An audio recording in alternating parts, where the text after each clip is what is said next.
காலையில் டிஃபனுக்கு இது மாதிரி ஒரு சத்தான பொங்கல் செஞ்சு சாப்பிடுங்க. ரொம்ப அருமையாக இருக்கும். இது மல்லி பொங்கல், கொத்தமல்லி புதினாலாம் சேர்த்து பண்ணுறது. வாங்க அது எப்படி செய்யலான்னு பார்க்கலாம். நான் 1 கிளாஸ் அரிசியும் 1 கிளாஸ் பருப்பும் எடுத்திருக்கேன். எதுவும் கம்மி எதுவும் ஜாஸ்தி இல்லை, ரெண்டும் சரிசமமாக எடுத்திருக்கேன். இதை நல்லா கழுவி ஒரு குக்கரில் போட்டு வச்சுருக்கிறேன். இதுக்கு ஒரு மசாலா ஒன்று அரைச்சிக்கலாம், க்ரீன் மசாலா.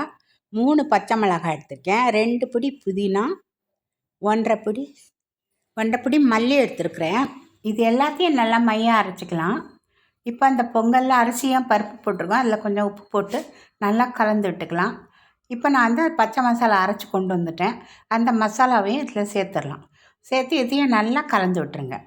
கலந்து விட்டு லிட்டு போட்டு மூடி நான் வந்து 4 விசில் கொடுத்தேன். அடியெல்லாம் பிடிக்காமல் அருமையாகவே அது வெந்து வந்துச்சு. உங்கள் குக்கர் எப்படி இருக்கும்னு தெரியல, அது எப்படி விசில் வருதோ அந்த மாதிரி வச்சு கீழே வந்து அடி பிடிக்காமல் நீங்கள் வேக வச்சுக்கோங்க, அவ்வளோதான். இப்போ எல்லாத்தையும் நல்லா கலந்து விட்டு லிட்டு போட்டு மூடி விட்டுருங்க. அது ஒரு 4 விசிலுக்கு அப்புறம் திறந்து பார்க்கலாம். இப்போ 4 விசில் ஆகிடுச்சி. இப்போ நான் திறந்துட்டேன். நல்லா வெந்திருக்கு பாருங்கள்.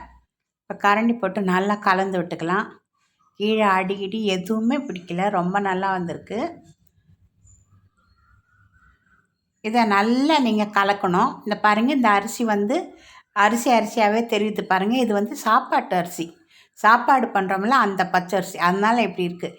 நீங்கள் ரேஷன் அரிசி எடுத்திங்கன்னா ரொம்ப நல்லாயிருக்கும், நல்லா குழைய வரும். இப்போ இதை நல்லா கலந்து விட்டுக்கோங்க.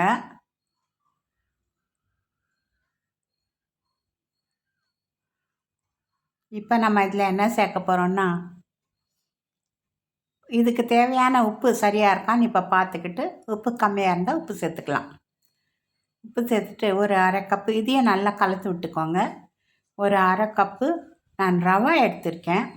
அந்த 1/2 கப்புக்கு 3 பங்கு தண்ணி, 1/2 கப்பு தண்ணி நல்லா சுட வச்சுருக்கேன். இப்போ இந்த ரவையை நம்ம இதில் சேர்க்க போகிறோம். இந்த ரவை சேர்க்கறதுனால இந்த பொங்கல் ரொம்ப ரொம்ப டேஸ்டியாக இருக்கும், ரொம்ப நல்லாயிருக்கும். எவ்வளோ நேரம் ஆனாலும் அது கெட்டியாக வரும்ல பொங்கலில், அந்த மாதிரி வராமல் இது நல்லாயிருக்கும், இலகியே இருக்கும். இதை மாதிரி நீங்கள் போட்டு கலந்துக்கோங்க. ரவையை போட்டு சூடான தண்ணியை கொஞ்சம் ஊற்றிக்கோங்க. ஊற்றிட்டு நல்லா இதை கலந்து விட்டுக்கோங்க.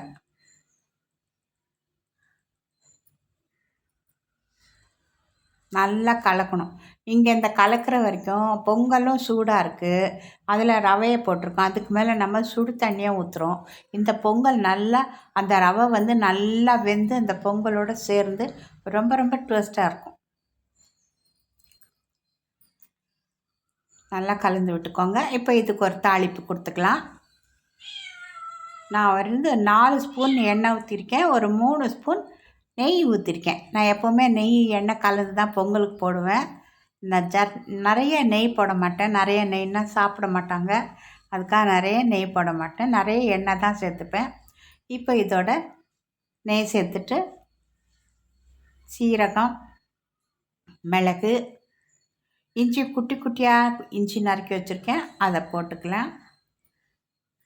போட்டுட்டு இதை நல்லா வதக்கிடுங்க. நான் முந்திரி போடல, முந்திரி யாருமே சாப்பிட மாட்டாங்க எங்கள் வீட்டில், எல்லாத்தையும் கீழே தூக்கி போட்டுருவாங்க. ஆனால் நான் முந்திரி போடலை, இது மட்டும்தான் போட்டிருக்கேன். நீங்கள் முந்திரி சாப்பிடுவீங்க, உங்களுக்கு இஷ்டம்னு நீங்கள் தாராளமாக முந்திரி போட்டுக்கோங்க. இப்போ வந்து இஞ்சியும் போட்டாச்சு. இஞ்சி போட்டு இதை நல்லா வதக்கிக்கோங்க. இஞ்சி வந்து நல்லா அந்த எண்ணெயிலே பொரியட்டும். கொஞ்சம் கருவேப்பிலை சேர்த்துக்கோங்க. இதை நல்லா பொரிய விட்டுருங்க. இப்போ இந்த அப்படியே நம்ம எடுத்து இந்த பொங்கலில் சேர்த்துக்க போகிறோம். இந்த தாளிப்பு போகிறோம்.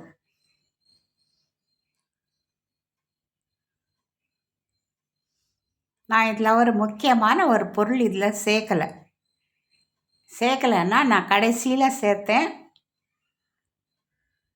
இப்போ நம்ம இதில் சேர்க்கலை. அது என்ன பொருள்னு நீங்கள் கண்டிப்பாக சொல்லுங்கள் கமெண்ட் பாக்ஸில். அந்த பொங்கலுக்கு ரொம்ப முக்கியமான ஒரு பொருள் தான் அது.